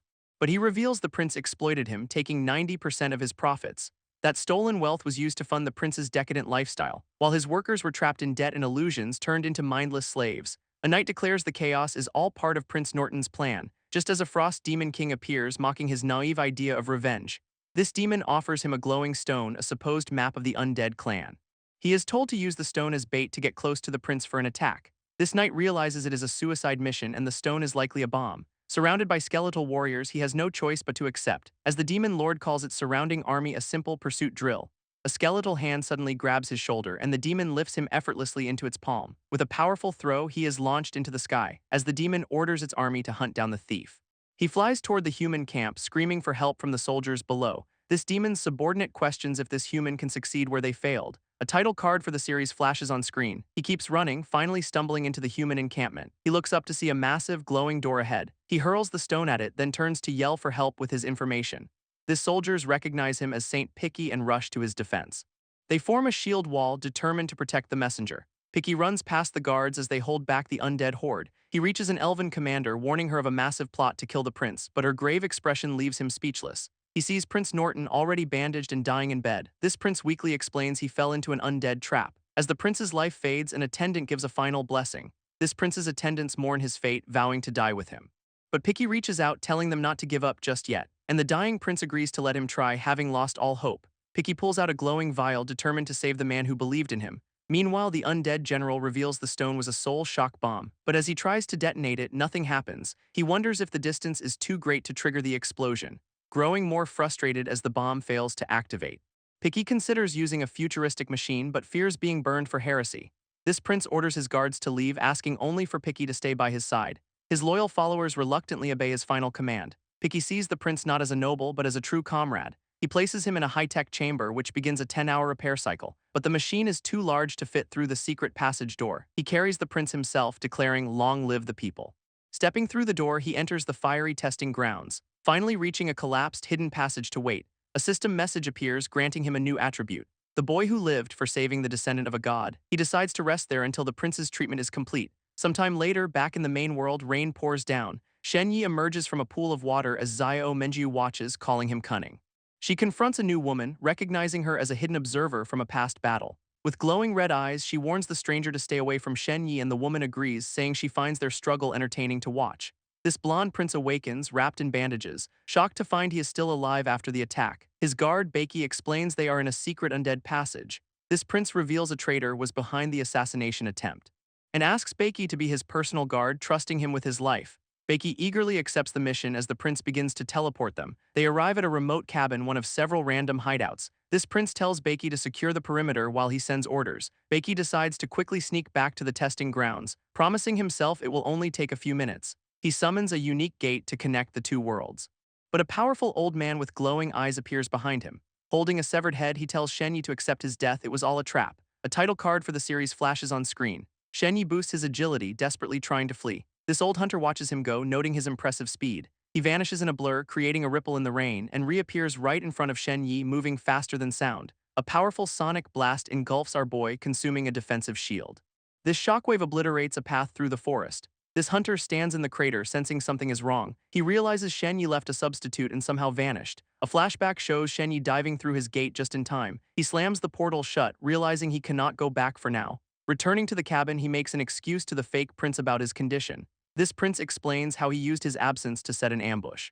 And his subordinate praises the plan, asking for cash instead of a title. He makes a strange clicking sound, getting the attention of someone just outside the door, a terrifying, shadowy creature with glowing purple eyes. This boy announces he has captured the prince for them, asking their master to torture him instead of granting a quick death. This creature is convinced, believing no human would use a god's bloodline as bait. This boy then reveals he created a loophole in their barrier. And the creature, sensing no other life, prepares to take revenge. It vows to burn the human soul to ash for all to see. But with glowing eyes, the boy reveals his true identity. It is Shen Yi. He shouts open, activating a portal right behind the monster. This creature is dragged through the doorway into a raging storm, finding itself trapped in another world with a powerful old man. This elder recognizes the technique used to kill 15 nobles. From the other side, Shen Yi orders the elder to kill the beast. This portal vanishes as the elder's power flares, and he realizes just how cunning Shen Yi truly is. This trapped creature understands it was lured into an ambush. Two powerful opponents finally face off, ready for battle. This elder lunges, but the creature disappears into the ground, reappearing instantly for a surprise attack from behind. But the elder catches the blow with his bare, glowing hand. Dismissing the attack as Shen Yi watches from the other side, Picky panics, realizing two powerful enemies are now hunting him. His spirit guide reveals the stone he discarded is a soul bomb, and Shen Yi's plan is to throw him out to find it. He is tossed through the door into the raging storm, screaming for help as an old master spots the bait. This master unleashes a storm of shadowy bone spikes, then follows up with a roar of the raging tiger, but it only hits a clone Shen Yi left as a decoy. This old master roars in fury at the deception, just as a massive shadow gate erupts around him. Meanwhile, Picky scurries away in his spider form, quickly locating the glowing soul bomb in the mud. This old master is suddenly impaled by another attacker's spikes, finding himself trapped by the king of shadow assassins. He suddenly senses the imminent danger, a soul blast bomb. A massive purple explosion engulfs the entire area, and Picky confirms their dangerous plan was a success. But the old master emerges from the blast, wounded but alive. Crushing his shattered weapon in his bare hand, this bomb is revealed to be an undead superweapon, one that can be detonated by a secret incantation. Picky is stunned by the modern world references, but he is rewarded with a powerful new trait for his troubles. Suddenly, the sound of clapping echoes in the darkness. As blood splatters across his horrified face, Picky's eyes widen in utter shock. As the ground collapses, sending them plummeting into a chasm, a mysterious girl saves him, but he demands to know her true identity. She reveals her mistress is dying and she is here to repay a debt. Her mistress is Song Yinshin, the girl Shen Yi saved years ago. Picky asks what is wrong with her, sensing it is more than just an illness. It is an unbreakable curse, and she admits she caused the hotel explosion for her. He refuses to let her give up, demanding a way to help save her life. Elsewhere, a powerful being speaks of a cosmic deity who cultivates entire worlds, and declares that for them, Shen Yi is that world. They vow to patiently nurture his evolving power to help him grow. Back with Prince Norton, he challenges Beiki, demanding to know his secrets. He asks how a mere human could possibly defeat the legendary Frost Demon. But since Beiki saved his life, the prince decides his loyalty is all that matters. He offers Beiki any reward he desires for his service. A choice between countless legendary treasures from the Empire's vaults. Beiki says there is only one thing he truly wants. This prince warns him that a suspicious answer means immediate execution. With a steady hand, Beiki points forward, asking for the very necklace around the prince's neck. It is the sacred jewel of compassion, an epic item that can remove curses. This prince questions his strange choice among so many powerful artifacts. Beiki explains it is to save a cursed friend, a choice the prince deems foolish yet admirable. Later, with the prince fully healed, he prepares his forces to return to battle. But when he turns to find Beiki, the boy has vanished. A crude drawing is left on the wall, a note from Beiki baffling his former companions. Meanwhile, Shenyi ends a call, telling someone to try a jewel he found. A system message declares the third stage of the test is over. As elsewhere in the testing grounds, a strange ritual is underway. A long-haired warrior confronts a hidden group, challenging a man engulfed in a monstrous red aura. This corrupted fighter roars, ready for a final battle. His opponent unleashes a brilliant golden light, attempting to purify the dark energy consuming the man. This red creature is overwhelmed by the golden power, its form dissolving into pure light and energy, leaving only a glowing crystal in its wake. This warrior sighs, lamenting the chaos of the new world. Back with our heroes, Shenyi's group travels through a canyon. They arrive at 3 massive doors, learning about the top schools. Their allies choose a different path, wishing Shenyi and Zio Menju luck. Now alone, Shenyi asks his companion if she is ready, and together they push open the heavy, ornate gate. A blinding light pours from the doorway, revealing their next trial. This next exam's content is revealed, and Shenyi looks down in shock. He finds a prisoner half buried in the ground with a key nearby. A title card for the series flashes on screen. Zio Menju notes that someone has finally arrived. A small, shackled child looks up, asking if they are here to save them. A purple-haired woman finds a young boy, asking if he is the prisoner. He points to a key, screaming that it is a detonator for his collar, a trap. She eyes the key suspiciously, demanding he prove his story. This boy recognizes the divine sword of the Luo clan on her back and tearfully names his savior Luo Faikyuan, believing she was sent to help. Elsewhere, a blue-haired boy finds another body, his objective to get the key. Suddenly, a strange chattering sound echoes around him, as 3 monstrous snake-like heads emerge from the shadows. He is sent flying by a vicious lunge from one of the beasts. Learning this phantom only has a tenth of the real monster's power, he activates a super transformation for his skeletal companion, unleashing the legendary Skeleton King in a burst of energy. This Skeleton King battles a fiery beast, but its ice kick is not strong enough. With the door now open, he and his skeleton leap through, passing the stage. Back with the woman, she agrees to help the prisoner after hearing Luo Faikyuan's name. With a flash of light, the boy's shackles break apart. She stands over the fallen, realizing she had overlooked a detail in her investigation. A system message declares Zio Minjiu the first examinee to pass the test. Now outside, she worries for Shen Yi, who is seen falling into a deep chasm. He hits the water below with a massive splash. Shen Yi surfaces, defiantly telling his captor their trap is useless. As the chasm wall cracks, a message explains the enemy's soul-trapping methods. A strange man appears from the crack, offering the key in exchange for a kiss. But another man walks past, revealing the key is not actually needed to escape. Shen Yi recognizes the top-ranked examinee, Nangong Suru, bound by strange red threads. This blonde man stares in disbelief, as a red beam of energy shoots from the portal, slicing through the rocky terrain and blasting a distant target, shocking a nearby soldier. Meanwhile, a female candidate completes her tests and is teleported to the academic advancement hall. Elsewhere, Shen Yi accuses a shadowy entity of manipulating him, claiming it wants to absorb the souls of an entire island. This entity says his stubbornness is a strength, offering him a red thread of power as a dangerous gift. It sends him into an underground river to face a hidden challenge, hoping he will one day use its power to kill all humans. Back in a grand hall, a crowd gathers around a glowing sphere. As a man activates a secret communication barrier, a purple-haired observer realizes it is for confidential information. Fearing something terrible has happened in the testing grounds, Shen Yi reaches a massive stone gate at the river's end, but even with all his strength, it refuses to open. Suddenly, a massive armored knight descends upon him, recognizing his technique but dismissing him as a novice. This knight is impressed, believing Shen Yi is the heir to a lost lineage, and decides to unleash his full power against him. Shen Yi summons his Skeleton King to block a water dragon attack, which transforms into a terrifying centipede skeleton. This knight is surprised by the netherworld creature. A golden beam of light shatters the ice, as the centipede skeleton cries out Shen Yi's name and is thrown back by the immense force. This powerful summon is completely destroyed, but a system message reveals it blocked a fatal blow. A voice from the darkness praises his efforts, as the knight admits he was injured but declares Shen Yi too weak to pass. He says farewell, promising to remember his opponent, and impales Shen Yi with his massive spear. But Shen Yi decides to use his last resort, channeling the attack's force to shatter the stone gate. His skill activates, granting him one final breath to fight. He lunges forward in a desperate final strike, but the knight catches his blade with a single hand.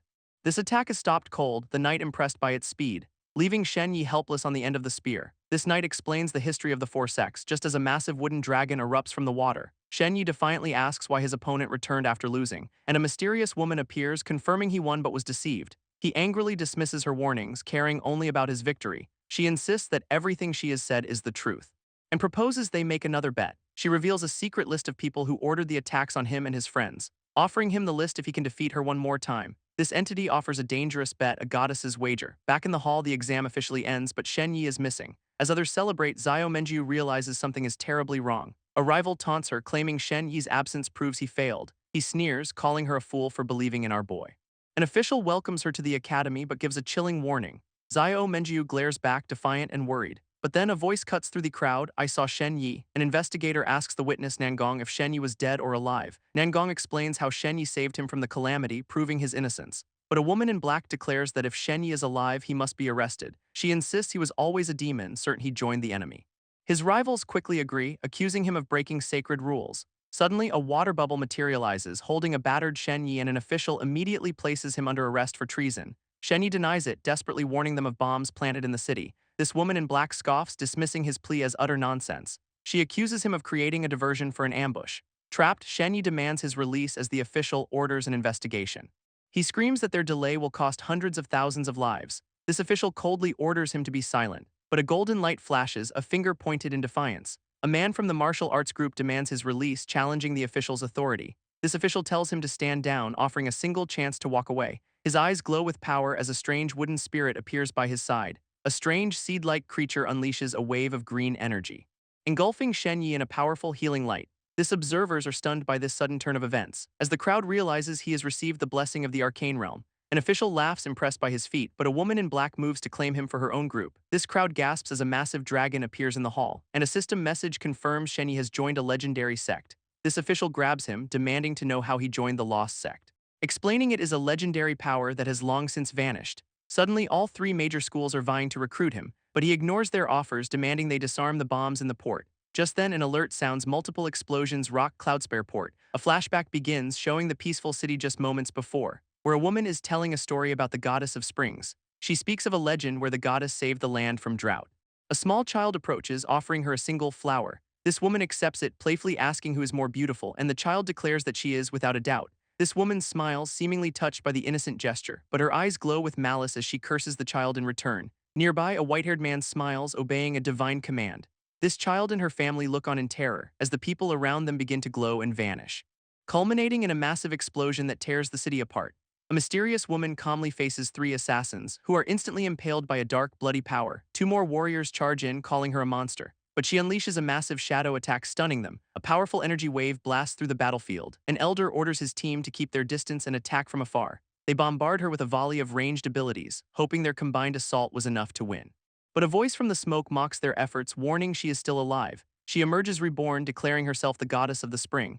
Her victims are shown trapped in a web of red, cosmic threads, screaming in agony as their bodies are pierced. She stands over the defeated, telling them to extinguish their desires. A flashback reveals her curse hanging over a massive ship, affecting over 300,000 people. We see her unconscious in a strange, fleshy cavern, as a man vows to save her, surrounded by friendly spirits. Back in the present, officials panic over a rank calamity at the port. An overseer quickly organizes an evacuation for the students. A proctor informs Shen Yi he is the first winner, giving him the right to choose any high school he wants. This Jailan overseer scoffs and leads his students up a grand staircase, but Zio Menjiu decides to join Shen Yi at Terran's school instead, apologizing to her former overseer for her choice.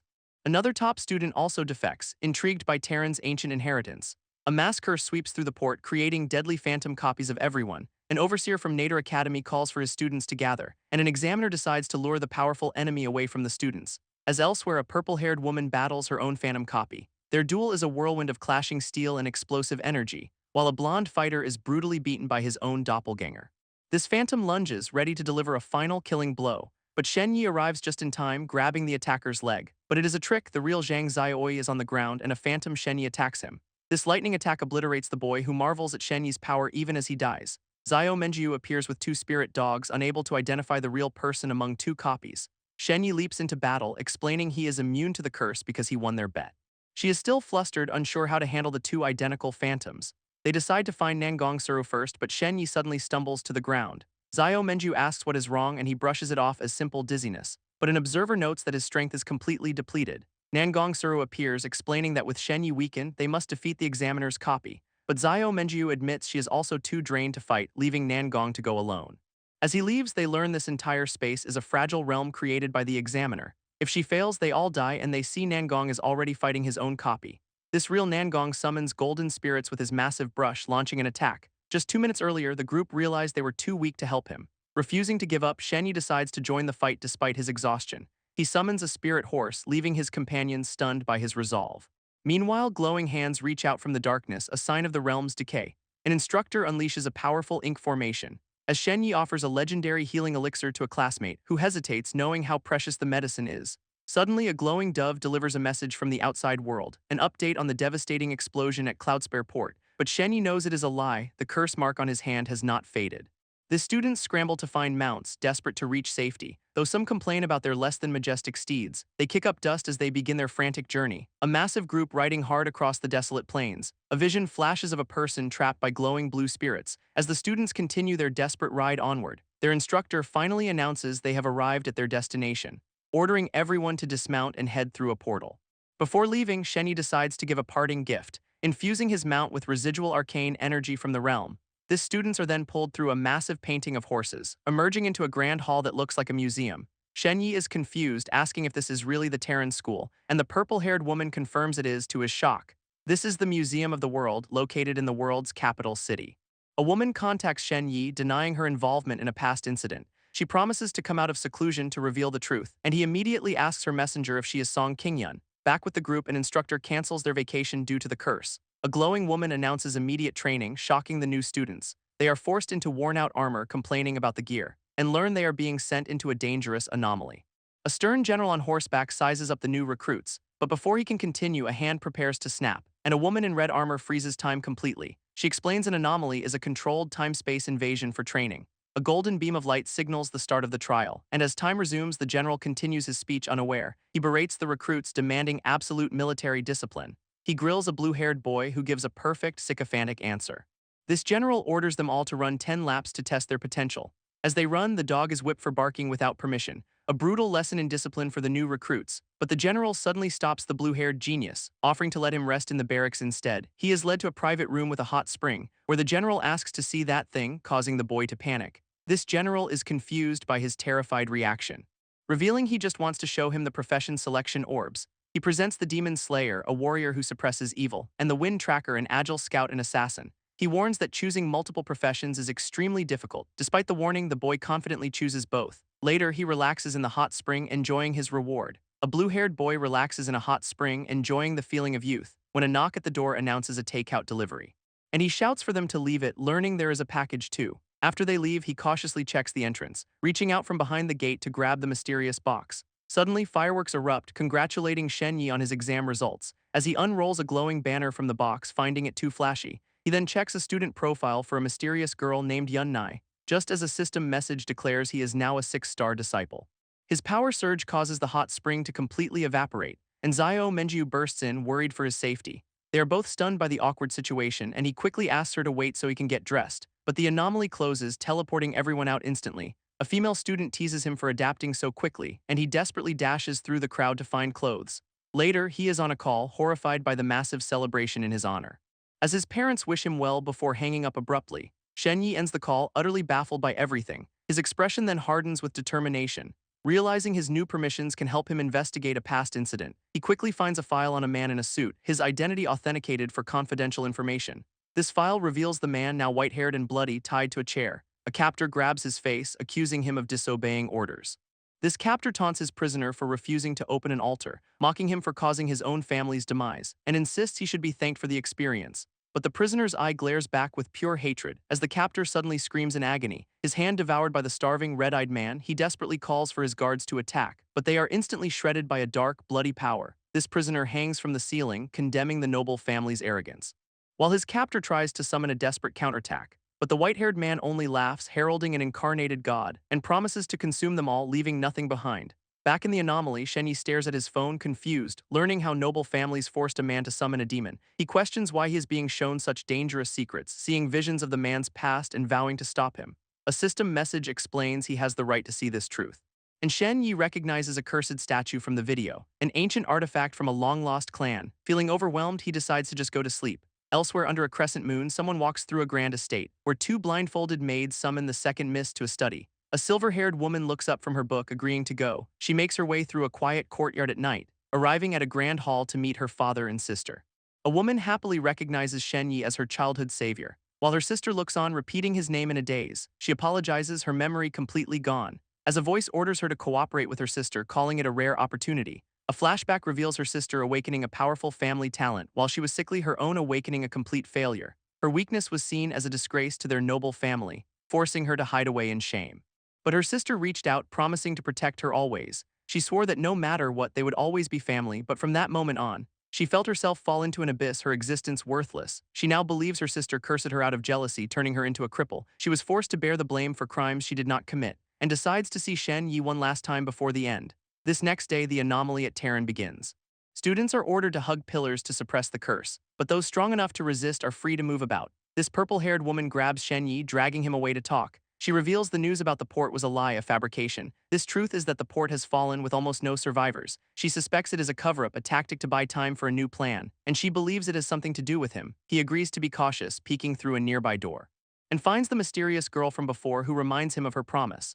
A blue-haired boy arrives to meet a young woman, offering her a rare, curse-removing jewel, but she questions how he obtained such a treasure, hesitating to accept the dangerous gift. He insists, calling it repayment for saving his life twice. She asks him to let her mistress rest in peace if this fails, but he grabs her, demanding she stop being so negative, and vows to do everything in his power to save her. He tells her to give her mistress a message of hope, moving her to tears.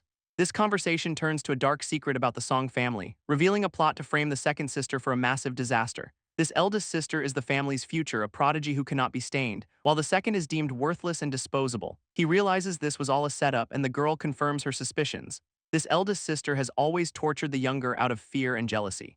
She planted a curse, isolated her, and stole everything she held dear, targeting the one person her sister cherished. Shen Yi understands he was just a pawn in her cruel game, and the girl asks what he will do now. A vision shows him trapped, a plaything in a powerful woman's hands, and he asks how he can possibly tell the sisters apart. She explains their tells: one has ice blue eyes, the other summons colored feathers. Elsewhere, a new trial begins for a group of recruits, who must learn the basic skill of mineral exploration. An instructor brutally punishes two who mock the profession's difficulty. Shen Yi shouts out, asking about the general's tool, and the general praises his excellent question, explaining that true professionals can use the Fa realm's power, unleashing a massive wave of energy that flattens the recruits. Glowing fish-like spirits erupt from the ground, scanning the area, as the general explains the 9 levels of power. He then singles out Shen Yi, calling him a genius, who is suddenly transported to a terrifying realm of dying suns.